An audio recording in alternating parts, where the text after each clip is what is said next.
Selamat pagi anak-anak, hari ini kita akan memasuki tema baru yang judulnya adalah sehat itu penting. Silakan Om perhatikan dan mendengar penjelasan dari tema berikut. Organ peredaran darah pada manusia dan fungsinya.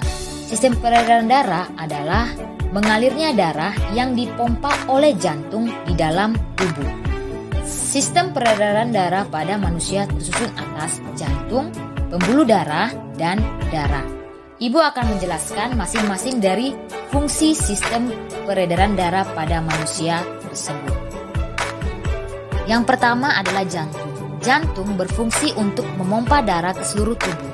Caranya dengan melakukan proses kontraksi atau menguncup dan relaksasi atau mengembang secara berulang-ulang. Ketika serambi jantung berelaksasi, darah dari seluruh tubuh masuk ke serambi kanan, sedangkan darah dari paru-paru masuk ke serambi kiri. Ketika serambi jantung berkontraksi, darah dari serambi kanan masuk ke bilik kanan, sedangkan darah dari serambi kiri masuk ke bilik kiri. Pada saat bilik jantung berkontraksi, darah dari bilik kanan menuju paru-paru, sedangkan darah dari bilik kiri menuju ke seluruh tubuh. Pembuluh darah terdiri atas 3 jenis. Yang pertama adalah pembuluh arteri, yang itu pembuluh yang dialiri darah dari jantung ke seluruh tubuh dan paru-paru. Sedangkan pembuluh kapiler yaitu pembuluh yang dialiri darah dari sel-sel tubuh. Sedangkan pembuluh vena itu pembuluh yang dialiri darah dari seluruh tubuh dan paru-paru menuju kembali ke jantung. Pembuluh arteri dan vena memiliki beberapa perbedaan. Yang pertama adalah pembuluh arteri atau pembuluh nadi itu letaknya di bagian dalam tubuh, sedangkan vena terletak di dekat permukaan tubuh yang tampak berwarna kebiru-biruan.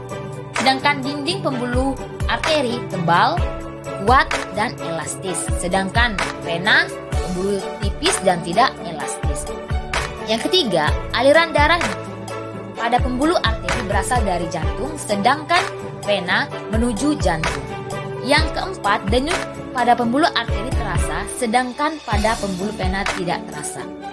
Jantung terdiri atas 4. Yang pertama, anak-anak bisa lihat pada gambar adalah serambi kanan yang berfungsi untuk menerima darah yang kaya CO2 atau karbon dioksida dari seluruh tubuh. Yang kedua, serambi kiri itu berfungsi untuk menerima darah yang kaya O2 atau oksigen dari paru-paru. Yang ketiga, bilik kanan berfungsi untuk memompa darah yang kaya karbon dioksida ke paru-paru. Sedangkan bilik kiri itu berfungsi untuk memompa darah yang kaya oksigen ke seluruh tubuh. Berdasarkan alirannya, darah mengalami 2 macam peredaran, yaitu peredaran darah besar dan peredaran darah kecil.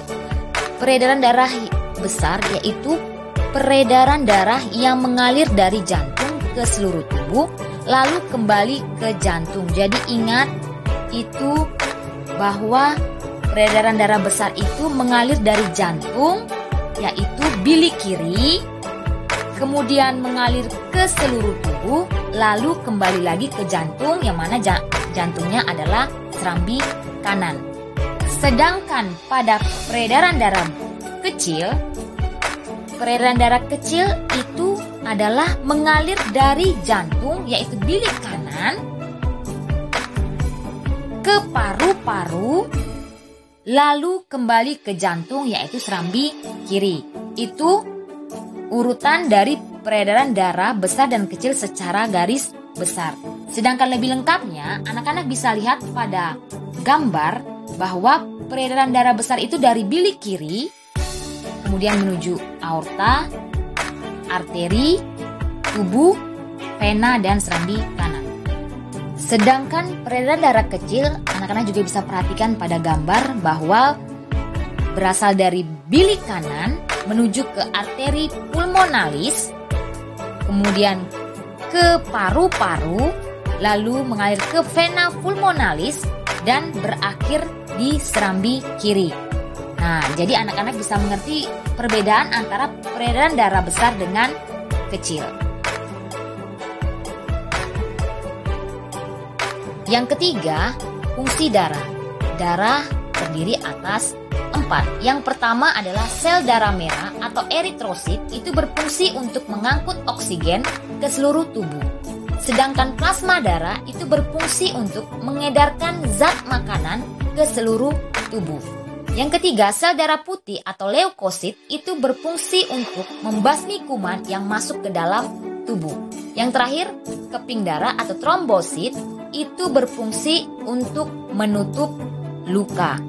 Jadi, darah memiliki 4 dan juga fungsi yang berbeda-beda.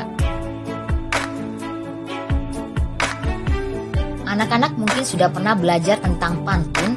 Pantun itu adalah salah satu seni merangkai kata yang dapat digunakan untuk mengungkapkan perasaan seseorang mengenai suatu kejadian atau peristiwa yang dialaminya.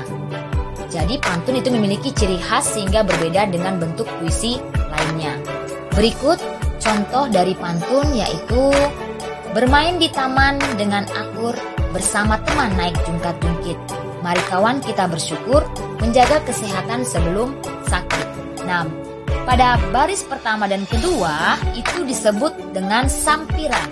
Sedangkan baris yang ketiga dan keempat itu disebut isi.